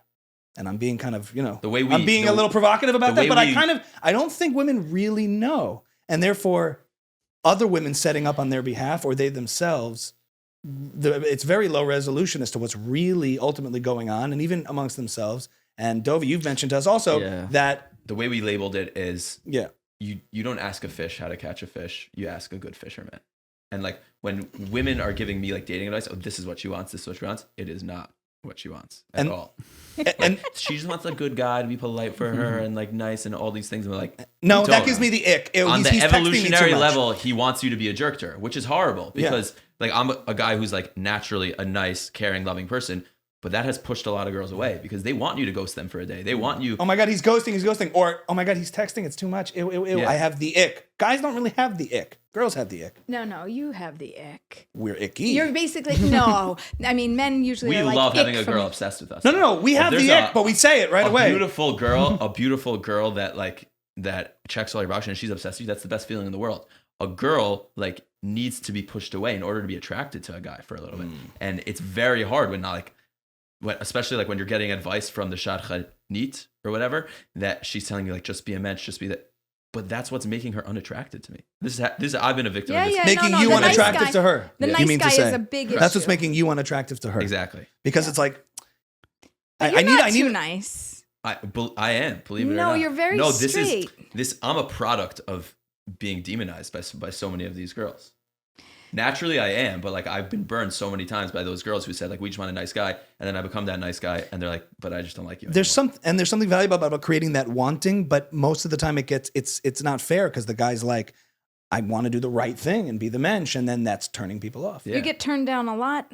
That's not the impression from this whole conversation I get. I think that's a big misconception in shidduchim in general. Everyone, like I know the best looking, richest guys. Everyone He gets didn't a lot answer of the no's. question, did he? Doesn't get turned down, Let's try but it again. You get turned down a lot? Yeah, for sure. But I shoot a lot. I miss a lot. I'm Kobe, so I miss a lot of shots, but I shoot a lot. And you really like those people that you Yeah. get turned down from? For sure. I can show you the list. We can work on it Okay. together. Okay, good. No, I'm serious. I could tons of girls. But I think Why do you think that You get they're turned saying down? different. They don't call depends you a on which- creep, Dovie. Come on. Depends on which point in my life, different reasons. Right now, it's because like I'm doing something super unique. I'm trying to be a stand-up comedian, and like they're very nervous about like tuition. Parnassa? Yeah. Right? So that's very hard. I'm not less nervous about that, but I think that's the biggest issue for girls now. At other points, it was like I started very young. They wanted a guy. Like we were speaking about this before. Like, Age and status, yeah. girls won't like when a 22-year-old girl, when she's in the prime of her shidduch years, she won't date a 20-year-old. Like he's young, immature, and then that's Yeah, because I was sympathetic to women. Why, you like to date older from 20? You were 20 when I was and they were 22. You like dating older? not anymore. And I know back then, Yeah, because that's also not super common. I don't know. I didn't really care if they were still fertile. I guess. Like, Fertile. Fertile. 22? He went southern. If they still be fertile. no, that's a big. No, because I said to that's you, a real concern for I guys. said to him the You're other getting day, rent to a girl that's 31, like you and you want to have a certain amount of kids. How many kids do you want to have? I mean, I've come from a big family. I want a lot of kids. Define big.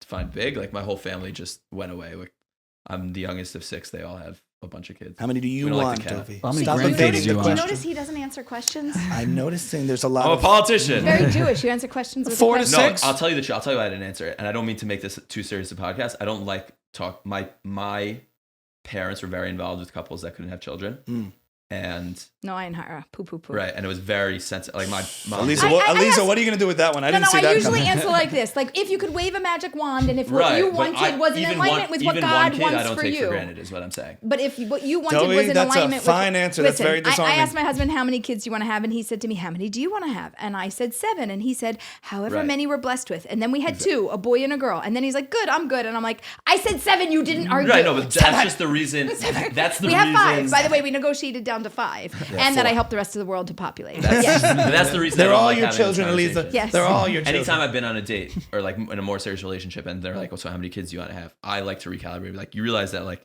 it's not that. I would simple. just say Yeah. it's you got to give an answer. Like, it's I don't not know, like, within our hands. I would love to have like a big like Between 5 to- to 5 plus. 5+. Great. That's what they told my when when our dog Coda was pregnant. I was like, how many puppies? And they're like, 5 plus. I was like, 5 plus what?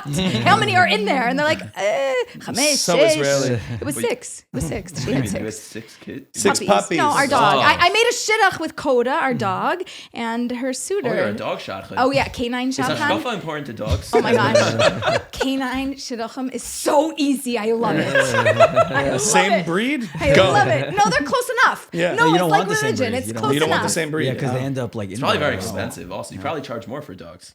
I If don't it's know. a Haredi you know dog. what? We can do a Netflix show on it. Let's do it. Bring Yeah, it on. that'll- I'm gonna do the by the doggy way, is a shidduch good idea. with the Yeah. wedding Do the and down Haredi the dogs have to aisle promise an apartment in Yerushalayim for the? and a gold chain around the They neck. don't want to end up homeless like the and cats. a gold water bowl. You don't want to end up homeless like the cats. But To get back, Yes. just to bring the weave back.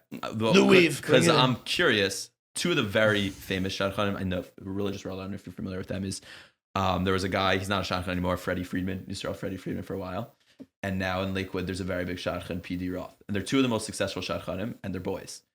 Like, historically, in the picture books and in Fiddler on the Roof, men. a shadchan was always a girl. And They're The boys. men are easier because they're interconnected with the yeshivas. They get all of the men who are single, and so they can. The objective is find a single ready man and Right out find a the woman freezer. who's appropriate.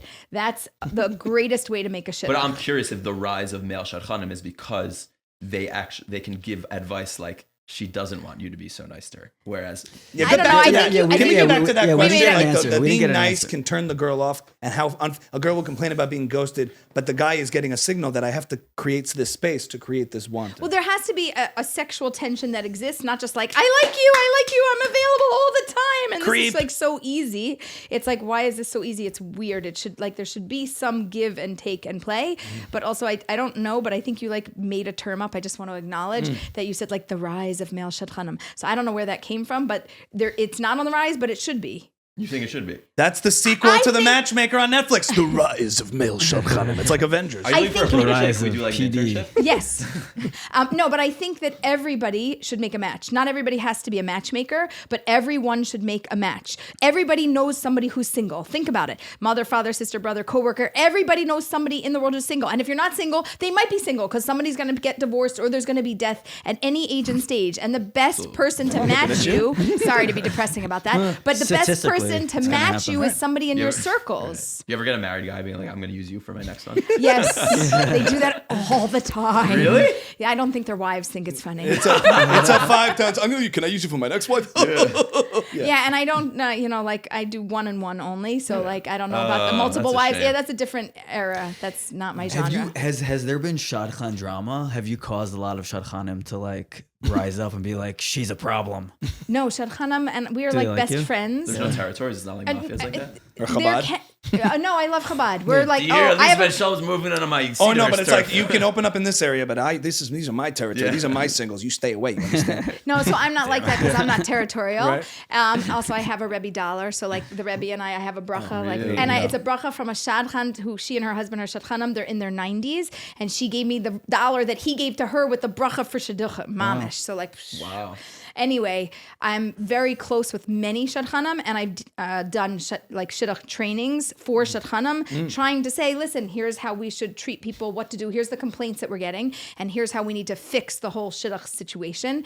And even women who've been in this for much longer than I have, 30, 40, 50 years, doing shidduchim, have attended and taken my things, and they're like, this is very good. So-and-so says it like this, you say it like that, but it's the same advice, and I've gotten a lot of support, and we work collaboratively. The entire industry, to me, it's not about like competition. Nothing shidduch related is competitive to me. I know everybody else in the world thinks it is, but for shadchanim and for singles, it's not competitive.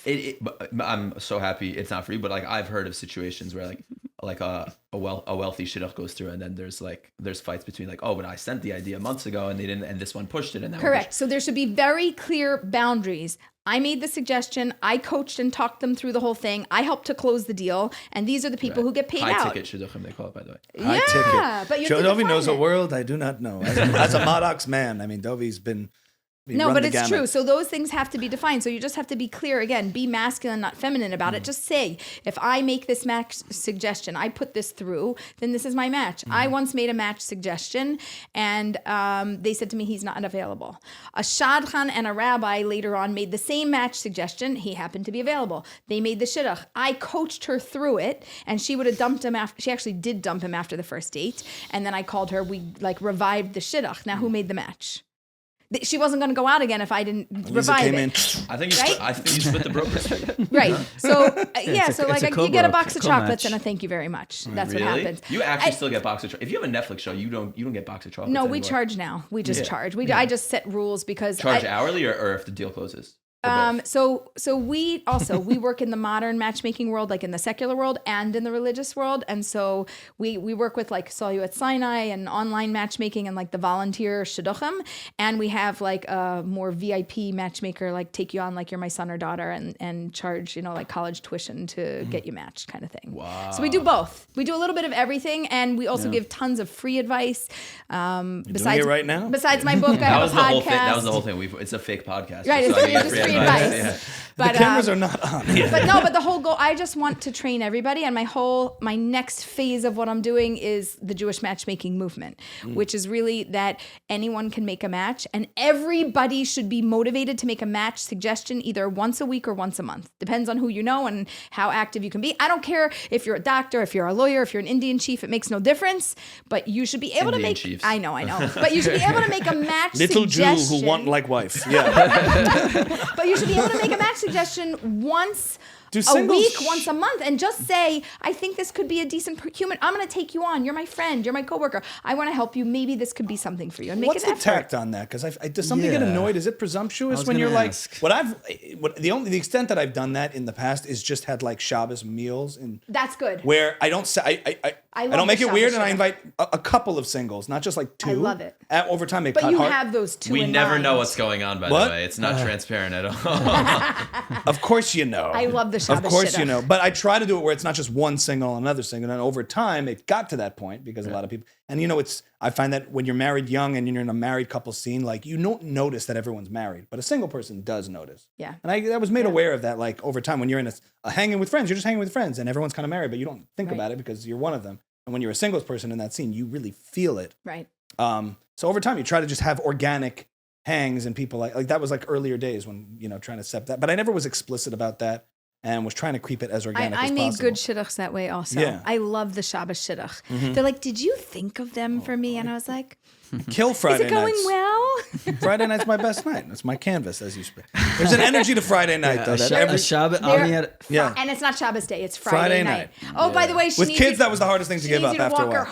home. Yeah. It's not such a, Even when you're married, it's just like the hang. Like there's That something never about. works with me because they could always take someone more than I can. What do you mean? Like when I'm walking with a girl in the city, I'm like, I'll walk you home, but like if someone steps to us, it's every man for himself.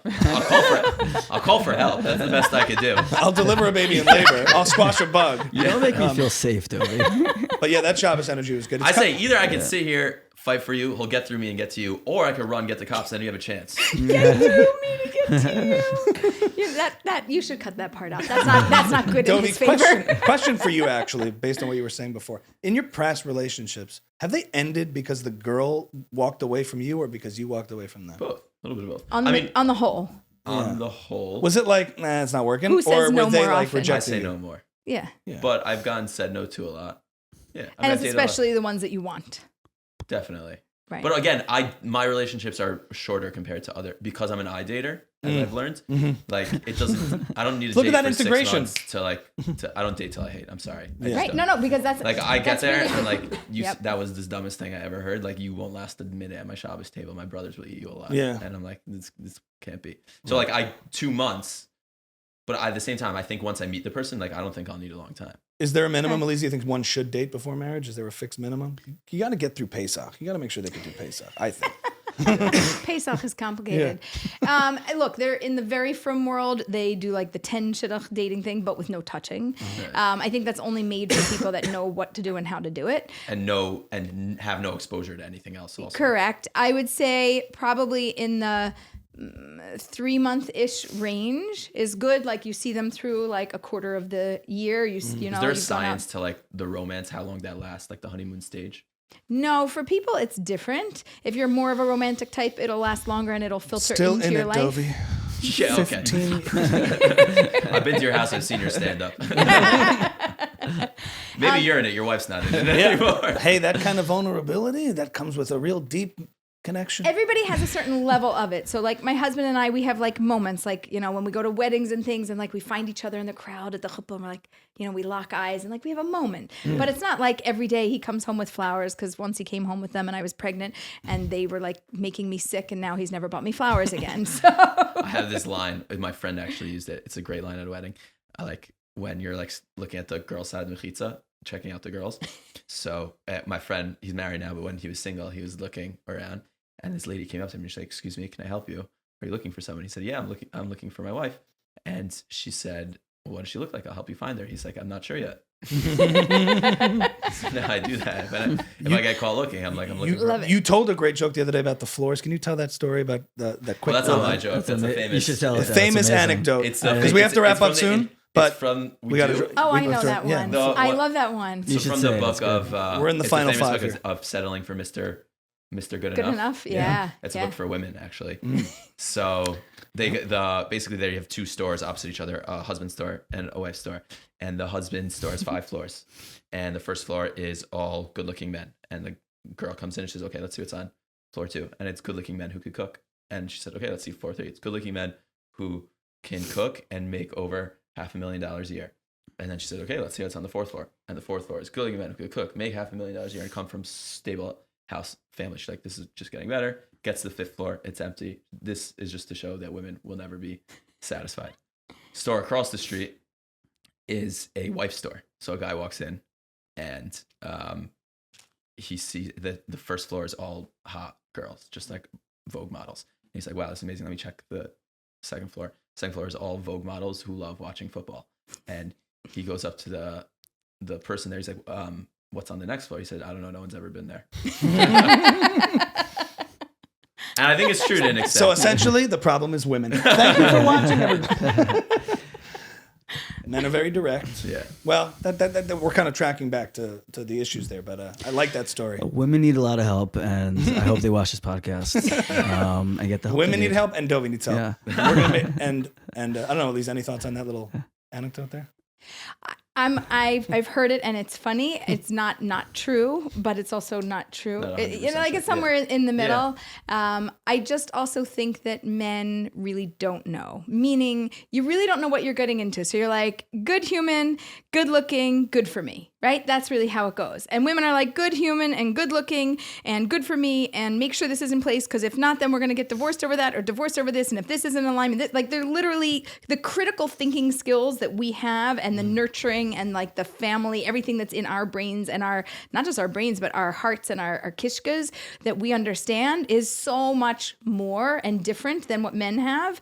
And we are the family builders and nurturers and creators. Like, literally, we bring new life into the world with your help. But we do this. So, you're there for the beginning. So like, we have so much more. So we like think, the anesthesiologist. Higher and negative emotion, neuroticism for good evolved reasons. Right. But we think so much more critically about this because we have so much more wisdom and different DNA that just gets it.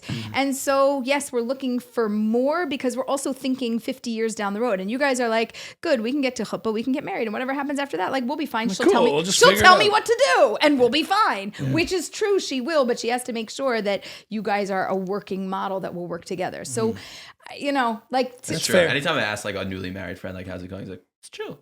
I'm sure if she asked her friends, she'd have a different response. She'd say, oh my God, no, it's a mess. We haven't gotten another thing. The registry, I have to put that. I have to do thank you notes. I have to this. And I just say, damn, I know. That sucks. That's the line. Boom. Yeah. I had an unrelated question. It just came to me. Something I think about a lot. I'll tell you why. How important do you think, or how important is it to look into when you're looking at a prospective spouse, the relationship or relationships that they were exposed to, either their parents or siblings, like growing up? Because like, I, thank God, grew up like, I never saw my parents fight ever, like picturesque marriage, and I've been told like that could be a negative. Like, my standards are too off. Like, I'm gonna get in a fight and be like, oh my God, we're getting divorced, because I was never exposed to that. And on the flip side, like, how important is it, like, for if someone's like never really been exposed to a happy relationship, is that something you should be concerned about, that they won't know how to conduct one? Yeah, so resolving conflict is one of the number one things that couples have to know how to do, or their marriage will fail. John and Julie Gottman have done studies about this, and they talk about the fact that 69% of all problems that a couple have, they cannot solve. So you should focus on the 31% that you could actually solve, and everything else you should just figure out how to manage and live with, because there is no solution. The solution is we wake up tomorrow and we're together anyway, and we move past it in whatever graceful way we can. There's not like a solution to fix it. The fix is, it is what it is, and now we know how to navigate past it. So I think if you and your disadvantage is that you haven't seen conflict resolution because there hasn't been conflict. And that's probably a challenge, and you'll have to learn that. If she comes from a perfectly happy family like you, yay. And if you both don't have conflict, yay, you'll be fine. If she comes from a family that has had conflict, she'll probably have conflict resolution skills. And then your goal is just not to go like, we're getting divorced. Like, no, normal humans have conflicts and have an amount of compatibility and incompatibility, and that creates friction, but it's not unhealthy. It's just what it is. What's unhealthy is that we fall and we don't get up. That's unhealthy. Falling, getting up, working it, moving ahead, that's healthy.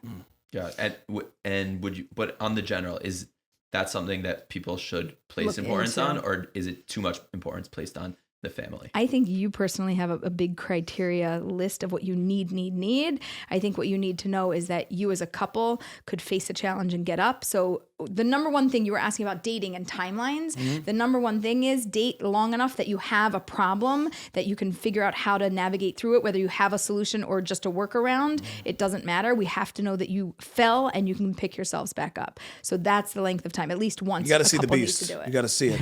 You got to be like, because the woman is crazy. You got to see the crazy and be like, all right, well, that was something. And then you get back to it, you know. We do have to wrap up. We're coming to the end of a great episode. This was so fun. Yeah. Man. I want to just talk. What as far as your book, Aleeza, anything you want to just share about like what readers can expect as a good way to kind of wrap up our conversation here for Matchmaker. Find me a love that lasts. Yeah. So the thing that I love about the book is that it's kind of like the show. Like you get a glimpse into clients' lives and how I help them navigate things. And then at the end of it, it wraps up and it's like, great. And here's a practical tool for you in your life. So it's not like you're just reading something. You're like, oh, that's nice. That's good information. But it actually gives you tools to navigate your own life. So we do talk about date them till you hate them and the 5-date challenge, and reality is sexier than fantasy. I'll prove you wrong, but after you're married, we'll talk about that. Not yet. Wait, listen, if you're right, then your marriage is going to suck. So you're going to better hope that I am right. Yeah, okay. She's right, because we're on camera now. You just told the whole world that my marriage is going to suck. No, because if fantasy is better than reality, then you have no hope for a happy future. You know what's better than the girl of your dreams, Dovie? The one who's real. Anyway, so we talk about these You've things. never been in my dreams. And we crack. Two comedians sparring. But we crack through these things and we break into people's heads and break it down. And it's highly entertaining, educational. The book might be pink, but it's good for men and women. It's an easy read and very practical. But women need Do you have a black and white version for Lakewood? No, but if you take that off, it's just a pink cover, and then there's no photo of me. Just pink. Just pink. Black and white. The pink book. Yeah. Final thoughts around the room? I think Dovie exhausted every question I could possibly. Oh, I'm not even close to exhausted. Yeah, you had more. Pictures. Why? What's the deal with like people who think you shouldn't send pictures?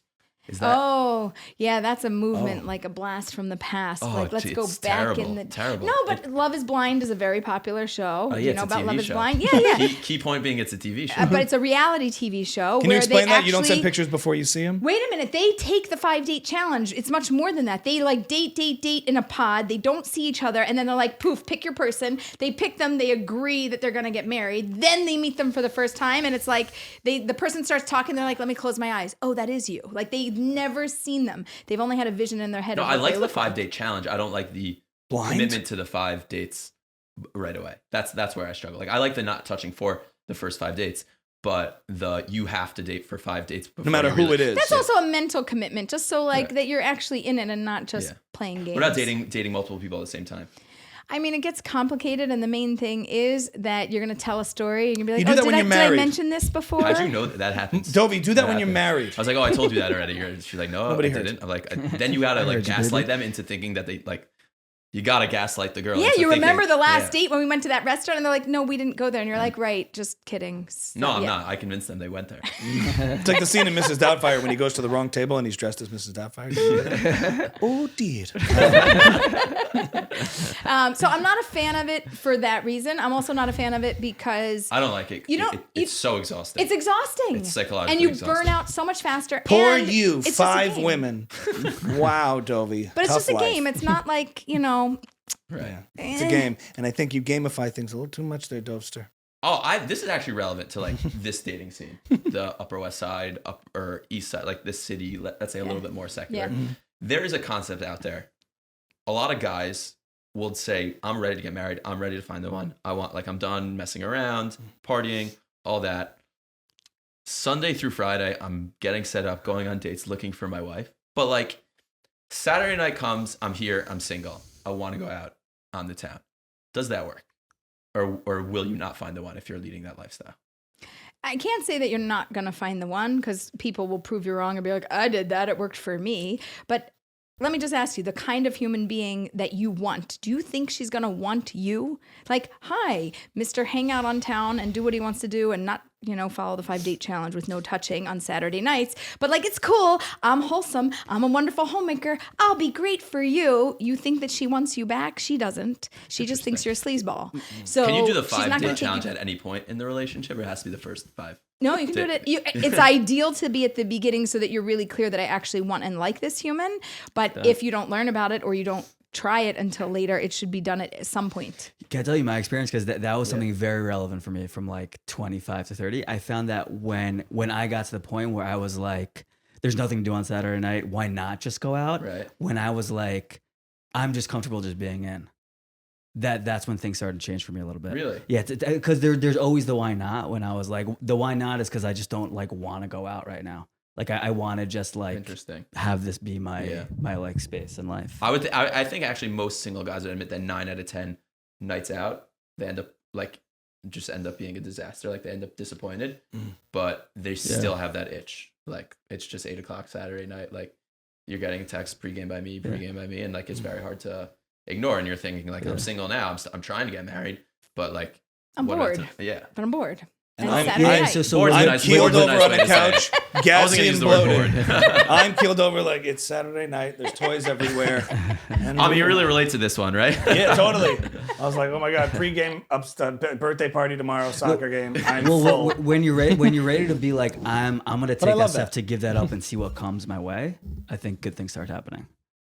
I mean, can we just switch it for a minute? Go out, but go out with the intention, I'm going to be a wingman for my buddy, and I'm going to try to set him up, and I'm just going to relax in the environment because I want Guess to who's relax. gonna get but the it's girl for that him, not night? for The me. wingman. I'm just the wingman is the oldest play in the book. My friend, he's such a good guy. Guess who's gonna get the girl? He's such a good assistant in my business. Well, you wingman each other, and then each of you get married to the girl you're. You know what I'm saying? It's not a bad tactic. Any other burning questions? Do you have my wife? Is she here? Is she waiting outside? Just to wrap up, Aleeza, you're doing God's work. Thank you for Yes. doing what you're doing, making us all look good as a nation, and keeping us growing and expanding, being fruitful and multiplying to create the families and the generations that are missing, but will soon to be fulfilled. Aleeza ben Shalom, the Jewish matchmaker on Ami's house. Thank you so much.